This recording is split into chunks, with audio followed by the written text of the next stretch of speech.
So the idea on the environments and trying to create a Greek world was trying to create a feeling that reminded you of Greece and that didn't feel too fantasy. So we were trying to walk that fine line between a fantasy game environment and a traditional Greek environment. And so part of it was again trying to get stuff that made it feel Greek, not Roman, but Greek. Okay, when we first start concepting out environments, it wasn't really defined as levels, you know.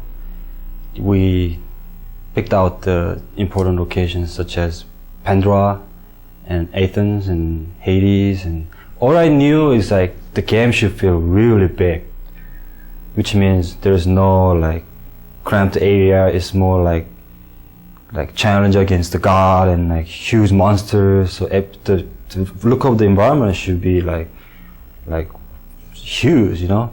So with each of the environments, what we tried to do was kind of move you through the world using color to kind of help move Dave's story along and kind of emphasize the emotional impact of what he was trying to, of the story he was trying to tell. But at the same time, if I've just come out of the ocean, where I'm battling the Hydra, where we've got, in that case, you know, there's more kind of greens and blues and things like that.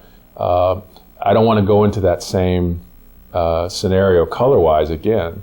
It's like if I did the whole game in black and white, you get probably bored with it after a while.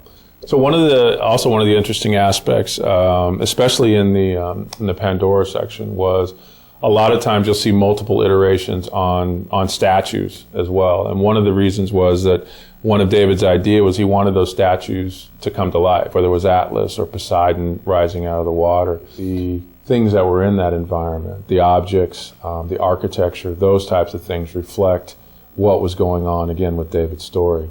So in Pandora, as an example, that whole sequence is about an architect who, in David's mind, is basically gone mad. And so the idea was the structures, the traps, the visual look of that should begin to reflect kind of a madman in some instance. I did that piece. Even the level, the design wasn't solid yet. So, but my own interpretation, I was thinking it's like things are like there's no gravity, but at the same time things are like kind of shifting all the time, and there's infinite distance in the back. Things are flying, falling, exploding. The Mountain Olympus, that one particularly, it's not for the game art. It's more like, okay, we want to talk about Mountain Olympus, so where's the image? That kind of thing. The goal of the world of God of War was really to create a place that felt like, you know, a giant theme park ride, you know, or a giant set on one of these great high adventure movies, and places that you'd really want to explore and spend time in and really feel like you were having this grand adventure. And I think these guys, you know, week after week continually were able to come up with set pieces and ideas that they just top themselves constantly and continually, and they've really given us this great world to play in, and I think they did an amazing job, and I'm so grateful as a player that I get to actually play in this space.